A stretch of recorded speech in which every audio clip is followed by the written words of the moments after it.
temos aqui a molécula do tolueno reagindo com uma molécula de cloro. Para efeito didático, colocamos aqui apenas uma molécula de cloro e uma molécula de tolueno, para facilitar a compreensão. Quero lembrar você que as reações químicas, elas ocorrem sempre em proporções gigantescas. Na verdade, a gente não consegue nem imaginar. Por isso que normalmente nas reações a gente fala em termos de mol, né? 1 mol de cloro e 1 mol de tolueno seria o quê? 600 sextilhões de moléculas de cloro reagindo com 600 sextilhões de tolueno. O que nos importa aqui é a proporção.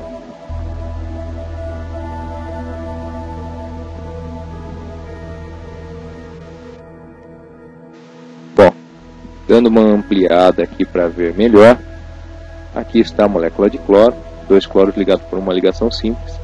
Aqui temos representado o anel aromático e o metil, formando o metilbenzeno, que é o tolueno. O metil é um carbono ligado a 3 hidrogênios.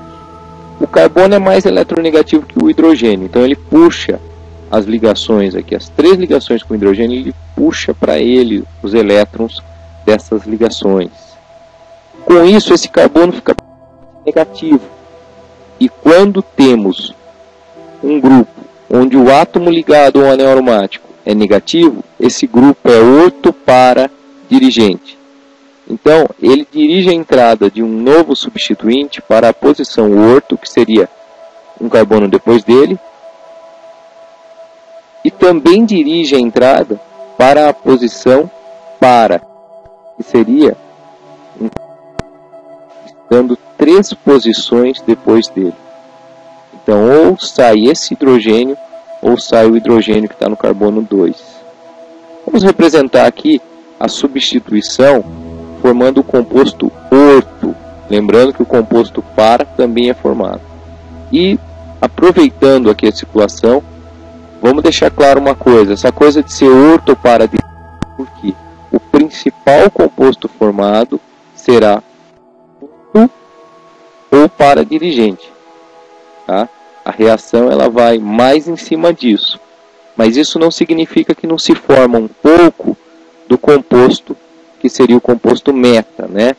Que seria a entrada do cloro no carbono 3. Isso também ocorre numa pequena porcentagem. Então, quando nós falamos que um composto é orto dirigente, a gente deve se lembrar que um pouquinho da outra posição também se forma. E nós estamos apenas nos referindo a maior probabilidade, a maior probabilidade da reação ocorrer, substituindo o hidrogênio que está no carbono 2 e substituindo o hidrogênio que está no carbono 4. Se o hidrogênio sai da posição 2 e o cloro entra, então nós temos o composto. No momento que o cloro entra, o cloro é mais importante, ele tem maior prioridade do que o na hora da nomenclatura. Então ele, o carbono que está ligado no cloro, agora é o carbono 1, e o carbono do metil passa a ser o carbono 2. E aí fica 2 metil, 1 cloro, benzeno. A IUPAC recomenda atualmente, a nomenclatura mais correta mesmo, esteja em ordem alfabética. E aí ficaria, primeiro indicar o cloro, né? 1 cloro, 2 metil, benzeno.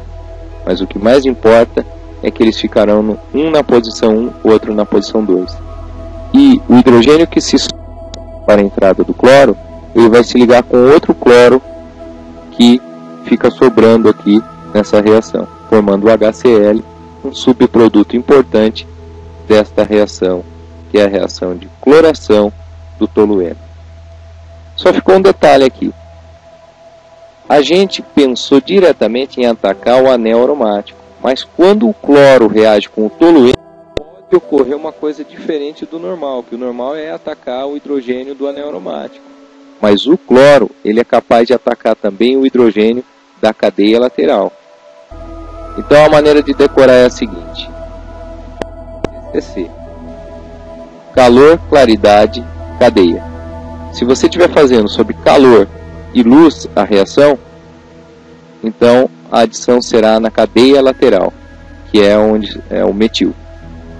Se você fizer sem calor, portanto, neve, sem claridade, portanto, noite, então a adição será no núcleo aromático. A gente representa então noite, neve, núcleo, NNN. E nesse caso, então, da maneira como foi a reação, o ataque no núcleo, é porque foi feito sem aquecimento e sem claridade.